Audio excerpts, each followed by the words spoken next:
Ya, assalamualaikum warahmatullahi wabarakatuh. Salam sejahtera buat kakak-kakak semua. Perkenalkan, nama saya Surya Rahman Muhammad. Dan pada kesempatan kali ini saya ingin memaparkan sedikit atau menjelaskan terkait dengan apa itu manajemen penanggulangan bencana. Saya akan memulai materi kita pada kesempatan kali ini. Nanti saya akan tunjukkan sebuah gambar. Kira-kira saya akan berikan waktu kurang lebih mungkin sekitar 15 detik. Kira-kira ini tergolong bencana atau tidak? Baik, jika melihat di sini saya akan menunjukkan ada sekitar 4 gambar di sini. Ada gunung berapi, kemudian ada air laut yang bergerak, kemudian ada genangan, kemudian ada puing-puing reruntuhan. Kira-kira dari A, B, C, D ini mana yang dikategorikan bencana? Baik, cukup mungkin kurang lebih dari 15 detik. Jadi mungkin kakak-kakak bisa nanti saya akan coba jelaskan mana dari 4 gambar tersebut yang merupakan bencana. Baik, saya akan mulai merujuk ke salah satu kebijakan dari pemerintah, yaitu Undang-Undang Nomor 24 Tahun 2007 tentang apa itu definisi bencana. Jadi adalah sebuah peristiwa atau rangkaian peristiwa yang mengancam dan mengganggu kehidupan dan penghidupan. Jadi di sini ada disebut peristiwa dan rangkaian peristiwa, sehingga ini bisa bersifatnya mandiri atau bisa bersifatnya kolateral.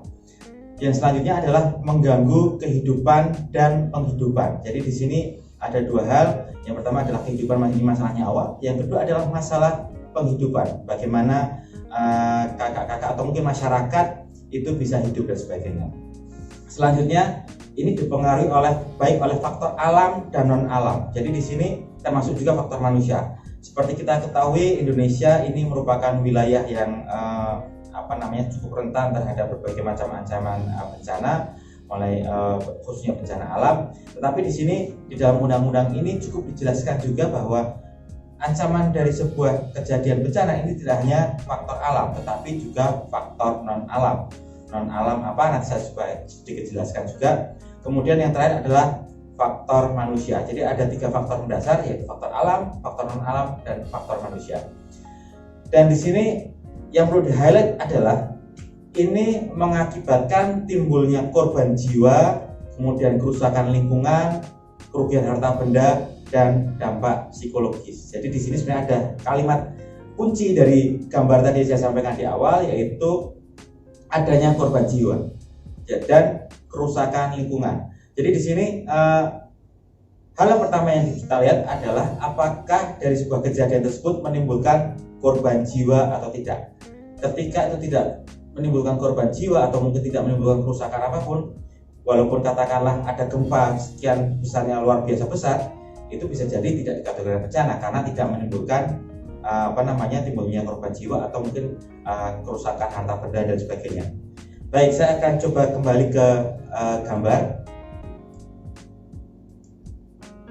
Nah, dari 4 tadi sebenarnya kalau misalnya tadi sudah ada yang memilih huruf C dan D berarti tepat, karena di situ jelas di huruf C itu menunjukkan puing-puing reruntuhan, dan di situ pasti telah terjadi bencana besar yang menimbulkan kerugian harta benda, mungkin juga ada korban jiwa di dalamnya. Kemudian yang D ini juga ada genangan di situ yang menunjukkan kemungkinan juga akan terjadi kerugian karena ketika banjir dan sebagainya itu akan menimbulkan. Tapi gambar A dan B kenapa saya silang di situ? Karena gambar A itu bisa jadi di sebuah pulau, karena di gambar tersebut tidak menunjukkan adanya pemukiman atau adanya manusia di situ, karena bisa jadi itu hanya di sebuah pulau. Sehingga ketika di sebuah pulau walaupun terjadi letusan sangat besar tetapi tidak menimbulkan korban jiwa dan menimbulkan dampak, bisa jadi itu bukan kategori bencana, tetapi ya sebuah peristiwa alam biasa. Dan juga gambar B, walaupun kita lihat di situ ada luapan air di pinggir pantai yang sudah ada kapal, tapi saya di situ tidak melihat ada pemukiman atau mungkin ada orang di situ, sehingga bisa jadi itu juga bukan bencana, tetapi hanya sebuah peristiwa alam yang biasa terjadi. Baik, saya akan coba lanjutkan. Ini beberapa jenis kategori bencana tadi. Ada bencana alam, ada bencana non alam, dan ada bencana sosial. Seperti kita ketahui ada bencana alam, ada gempa bumi, kemudian tsunami, gunung meletus, banjir, kekeringan, angin topan, dan longsor. Dan ada satu lagi yang mungkin beberapa waktu yang lalu kita sempat ingat kejadian di Sulawesi Tengah, yaitu likuifaksi. Itu merupakan salah satu jenis bencana alam, jenis kategori baru yang sebenarnya ini menjadi pembelajaran juga bagi kita, dan para ahli juga masih banyak meneliti terkait dengan hal ini. Kemudian ada juga bencana alam seperti gagal teknologi, ini seperti kasus Lapindo dan sebagainya. Kemudian ada juga kebakaran hutan dan lahan, ini di Kalimantan sering terjadi. Kemudian ada epidemi dan penyakit ini yang terjadi saat ini, yaitu kita mengalami pandemi corona atau COVID-19 yang ini menjadi ancaman juga bagi kita semua. Makanya kenapa kemarin pemerintah sempat mengeluarkan status darurat bencana juga untuk konteks corona ini. Selanjutnya juga ada bencana sosial seperti konflik sosial dan teror. Baik, itu sedikit terkait pembagian kategori jenis bencana ya. Selanjutnya di paradigma penanggulangan bencana sendiri ini mengalami sedikit transformasi perubahan, di mana ada ada masa-masa ketika kita belum memiliki kebijakan atau undang-undang terkait penanggulangan bencana, sehingga sebelum tahun 2007 kita mungkin pernah mengalami serangkaian bencana besar, tetapi kita belum memiliki payung hukum bagaimana mengatur penanganannya. Di sisi lain, lembaga-lembaga kebencanaan masih bersifat ad hoc. Dulu kita mengenal dengan istilah Bakornas, kemudian setelah adanya undang-undang kita mengenal dengan nama BNPB.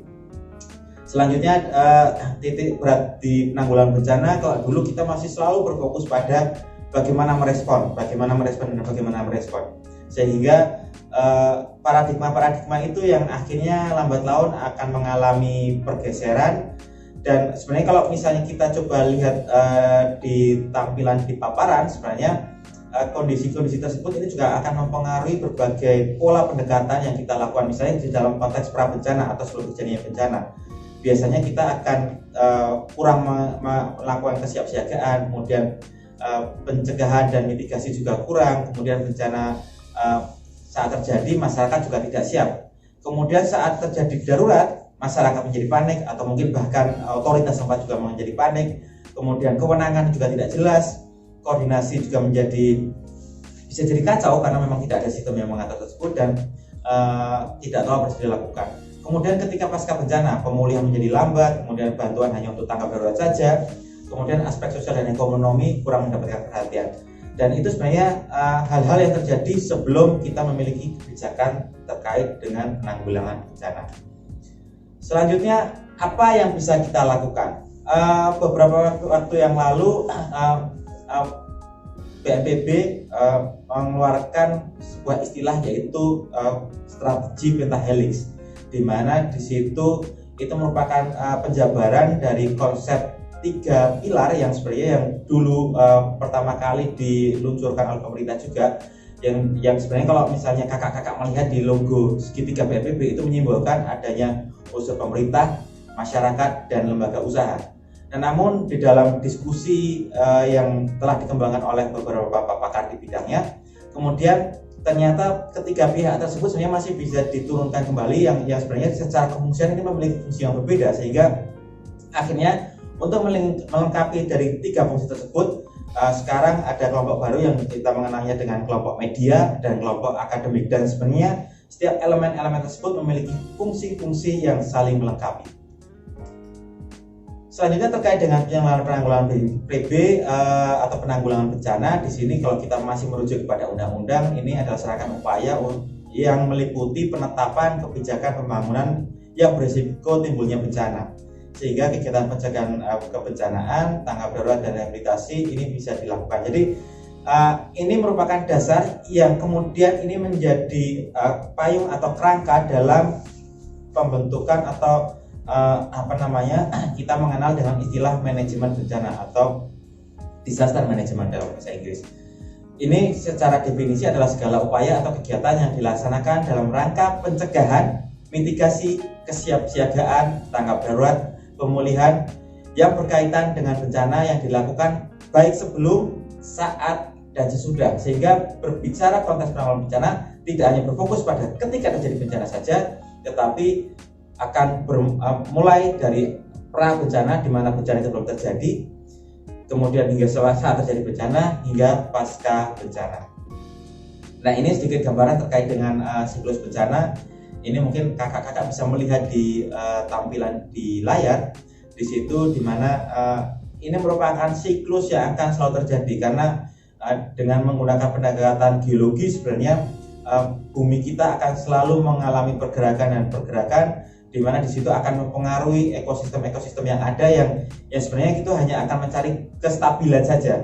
Sehingga kalau berbicara di dalam siklus ini menggambarkan di mana di situ ada ada tahapan sebelum terjadi bencana seperti mitigasi dan kesiapsiagaan, kemudian nanti akan terjadi bencana, kemudian ada tanggap darurat di situ, kemudian setelahnya akan dilakukan rehabilitasi dan rekonstruksi, dan kembali lagi ke fase mitigasi dan kesiapsiagaan. Jadi itu merupakan fase-fase yang akan selalu berulang, karena tetapi memang di setiap wilayah itu memiliki pola atau siklus yang berbeda. Ada yang mungkin 100 tahunan, ada yang mungkin juga 200 tahunan, atau mungkin 1 abad sekali, itu bisa saja terjadi.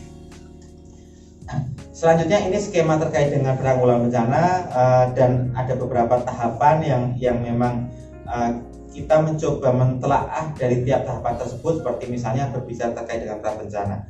Prabencana di sini sebenarnya dibagi menjadi 2, di mana ada situasi tidak ada potensi, yang kedua di situ ada potensi. Dan di tiap tahapan lagi itu juga memiliki mekanisme atau strategi yang bisa dilakukan. Misalnya terkait dengan situasi tidak ada potensi, misalnya dilakukan perencanaan pembangunan yang baik, kemudian adanya pencegahan jika terjadi bencana. Jadi ada asumsi resiko-resiko yang sebenarnya itu menjadi kerangka bagaimana kita melakukan pencegahan, kemudian pengurangan resiko bencana, kemudian pendidikan, pelatihan, penelitian, dan sebagainya. Itu kegiatan-kegiatan ini sering sekali dilakukan oleh di beberapa negara-negara, seperti negara-negara yang memiliki ancaman cukup tinggi seperti negara Jepang dan sebagainya. Itu sebagai upaya apa? Untuk meningkatkan kesadaran, karena bisa jadi ancaman itu tidak terjadi di wilayah kita, tapi bisa saja terjadi ketika kita melakukan perjalanan di daerah yang lain. Kemudian masih di tahapan prabencana, ada situasi adanya potensi bencana. Di sini apa yang bisa kita lakukan ketika memang potensinya sudah jelas, misalnya katakanlah seperti banjir atau katakanlah gunung berapi, biasanya ada peringatan dini sebelumnya. Itu biasa kita lakukan, misalnya melakukan kegiatan mitigasi, kemudian ada peringatan dini, kemudian ada juga kegiatan-kegiatan yang sifatnya kesiapsiagaan. Kemudian apa yang bisa dilakukan ketika saat bencana? Di situ ada misalnya kakak-kakak bisa membantu dalam konteks kegiatan kaji cepat, kemudian adanya status keadaan darurat, kemudian adanya kegiatan penyelamatan dan evakuasi, yang saya kira ini banyak dilakukan ketika di wilayah terjadi bencana. Kemudian pemenuhan kebutuhan dasar, karena biasanya setelah dilakukan evakuasi orang akan berkumpul, biasanya menjadi masalah berikutnya adalah bagaimana kita bisa memenuhi kebutuhan dasarnya, yaitu baik makan, kemudian tempat tinggal dan sebagainya. Selanjutnya termasuk juga di situ ada pemulihan dan perlindungan. Dan yang terakhir ketika di fase pasca bencana ini dibagi menjadi 2, yaitu rehabilitasi dan rekonstruksi. Dan di sini apa yang bisa dilakukan mulai dari perbaikan sarana prasarana, kemudian bagaimana mengembalikan fungsi sosial, ekonomi, kesehatan, keamanan dan lingkungan, dan lain-lain. Jadi itu beberapa skema penyelenggaraan penanggulangan bencana. Nah, ini beberapa gambaran terkait dengan perencanaan penanggulangan bencana. Ini sebenarnya hanya semacam informasi saja. Harapannya ketika kakak-kakak nanti terlibat di dalam konteks pengembangan rencana yang lebih besar, kakak-kakak juga bisa belajar dan mungkin terlibat, karena sebenarnya berbicara penanggulangan bencana seperti tadi yang saya sebutkan terkait dengan konsepsi atau skema peta helix, itu menjadi urusan bersama. Siapapun yang yang mungkin tinggal di Indonesia itu memiliki kewajiban bagaimana turut serta dalam upaya penanggulangan bencana.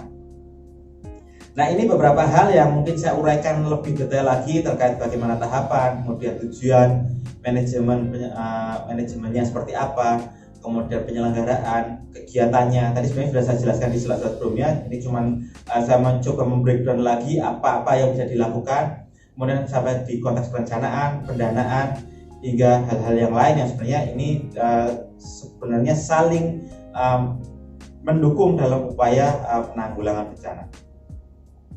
Nah, ini filosofi yang memang perlu ditanamkan di dalam diri kita ataupun mungkin kepada siapapun terkait dengan penanggulangan bencana. Yang pertama adalah jauhkan bencana dari masyarakat. karena kita merupakan bagian dari masyarakat, ya kalau misalnya memang kita atau kita berada di wilayah yang memiliki potensi resiko, ya saya pikir kita bisa menjauhi. Tapi kalau memang tidak bisa, ya mungkin kita bisa melakukan upaya-upaya adaptif. Kemudian jauhkan masyarakat dari bencana. Jadi ini dua konteks yang berbeda, memang terkesan kalimatnya dibalik, tapi sebenarnya konsepnya berbeda, di mana ketika menjauhkan bencana dari masyarakat berarti bagaimana kita bisa memitigasi, jadi mengurangi resiko. Jadi kalau misalnya memang wilayah tersebut potensi banjir, ya kita bisa saja membangun dam dan sebagainya. Tetapi bisa juga konteksnya adalah menjauhkan masyarakat dari bencana, yaitu mungkin kita bisa mengungsikan masyarakat dari lokasi tersebut atau memindahkan masyarakat dari lokasi tersebut. Atau yang sebenarnya opsi yang terakhir, yang ketiga adalah kita bisa hidup berdampingan atau harmonis bersama bencana, sehingga kita bisa mengamati pola-pola atau siklus-siklus alam yang sebenarnya dengan kita mengamati tersebut kita bisa memahami kapan memang resiko besar akan muncul dan kapan resiko itu bisa kita tangani dengan baik. Itu beberapa filosofi yang memang kami harapkan kakak-kakak bisa juga memahami. Selanjutnya ini merupakan beberapa slide terakhir, ada 3 slide terakhir yang sebenarnya saya ingin lebih menekankan bahwa konteks penanggulangan bencana dalam satuan pendidikan khususnya baik di prabencana. Di sini pertama adalah harapan yang kita inginkan adalah sekolah mampu atau mungkin satuan pendidikan mampu mengenali ancaman dan memprediksi sebelum terjadinya bencana. Karena kami tahu bahwa satuan pendidikan ini menjadi penopang dalam upaya membangun pendidikan, sehingga ketika sekolah ini sudah aware, harapannya kita juga bisa menciptakan kader-kader baru atau anak didik baru yang memahami terkait dengan penanggulangan bencana, sehingga tahu betul mengenali ancaman dan memprediksi sebelum terjadi bencana. Kemudian mampu mencegah terjadinya bencana jika memungkinkan, atau setidaknya mampu mengurangi dampaknya. Itu hal minimal yang bisa kita lakukan. Kemudian bentuknya apa saja bisa kita lakukan? Yang pertama adalah bagaimana membangun paradigma pengurangan risiko bencana di satuan pendidikan. Kemudian bagaimana nanti ada kegiatan analisa risiko bencana, kemudian penyusunan rencana sekolah baik fisik ataupun non fisiknya seperti apa dengan menggunakan pendekatan 3 pilar. Kemudian ada kegiatan pendidikan, pelatihan dan sebagainya. Kemudian ada kegiatan mitigasi, ini bisa struktural atau non struktural. Kemudian ada juga penyediaan dan penyiapan kebutuhan pendidikan. Di sisi lain juga adanya penyiapan lokasi evakuasi, kemudian pengembangan mekanisme peringatan dini. Dan sebenarnya kesemuanya ini merupakan bagian atau sifatnya sesuatu yang terintegrasi dalam program yang akan kita jalankan, yaitu Satuan Pendidikan Aman Bencana. Dan kesemuanya ini sebenarnya nanti akan masuk ke dalam setiap tahapan-tahapan yang ada. Nah, saya ingin melanjutkan apa yang bisa dilakukan penanggulangan bencana dalam konteks di Satuan Pendidikan di saat tanggap darurat. Harapannya apa? Jika terjadi bencana, sekolah mampu menanggulangi bencana secara efektif. Jadi bentuk kegiatan apa saja yang bisa dilakukan? Yang pertama, dapat melakukan mekanisme penyelamatan, baik guru atau siswa ini bisa melakukan penyelamatan mandiri, sehingga tentunya ketika kita tahu apa yang bisa kita lakukan, tentunya itu hal pertama yang mungkin bisa menyelamatkan kita. Selanjutnya adalah pengkajian dampak pada fasilitas pendidikan. Ini juga bisa kita lakukan setelah mungkin terjadi bencana, kita bisa melihat dampaknya seperti apa. Kemudian penentuan status keadaan darurat. Ini sebenarnya lebih menekankan pada kebijakan di level daerah ataupun mungkin di nasional, tetapi sebenarnya dalam konteks kewilayahan, misalnya di level sekolah, mungkin bisa juga ditentukan oleh kepala sekolah, misalnya konteks sekolah berapa lama akan libur, atau kapan akan mulai masuk sekolah lagi, kapan akan mulai ada kegiatan belajar mengajar lagi. Kemudian ada juga kegiatan penyelamatan dan evakuasi masyarakat atau warga sekolah, kemudian perlindungan pada siswa didik, kemudian pemulihan pada fasilitas dasar, kemudian pengembangan kegiatan pendidikan dalam situasi darurat. Dan ini sebenarnya sudah banyak rujukan yang bisa kita gunakan dalam pengembangan kegiatan pendidikan di dalam situasi darurat. Kemudian yang terakhir adalah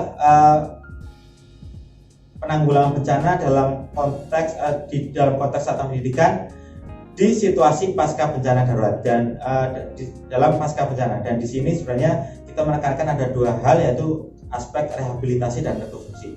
Harapannya apa? setelah terjadi bencana kegiatan pendidikan dapat segera pulih kembali. Kemudian hal-hal apa saja sih yang bisa dilakukan? Yang pertama adalah pemulihan fasilitas pendidikan dan kegiatan belajar mengajar. Kemudian di sini saya cuma ingin sedikit menjelaskan terkait apa sih perbedaan antara rehabilitasi dan rekonstruksi. Jadi kalau berbicara rehabilitasi ini adalah perbaikan dan pemulihan. Jadi sedangkan berbeda sekali dengan rekonstruksi. Rekonstruksi itu adalah pembangunan kembali. Jadi sebenarnya kalau ingin saya sedikit menggunakan analogi, jikalau kita memiliki sebuah kursi dan salah satu penyangganya patah, ketika kita menggunakan istilah rehabilitasi berarti kita akan mencari kayu lagi, kemudian kita akan memperbaiki kursi tersebut dan kita akan gunakan kembali. Tapi ketika kita menggunakan istilah rekonstruksi, berarti kursi tersebut kita buang, kita beli kursi baru atau membangun kursi baru, membuat kursi baru. Sehingga itu beberapa pendekatan-pendekatan yang sebenarnya dilakukan dalam konteks penanggulangan bencana. Baik, mungkin itu saja yang bisa saya sampaikan. Mohon maaf jika dalam penyampaian ada hal-hal yang mungkin saya menyampaikan terlalu cepat atau mungkin kurang terlalu jelas. Terima kasih dari saya. Billahi taufiq wal hidayah. Wassalamualaikum warahmatullahi wabarakatuh.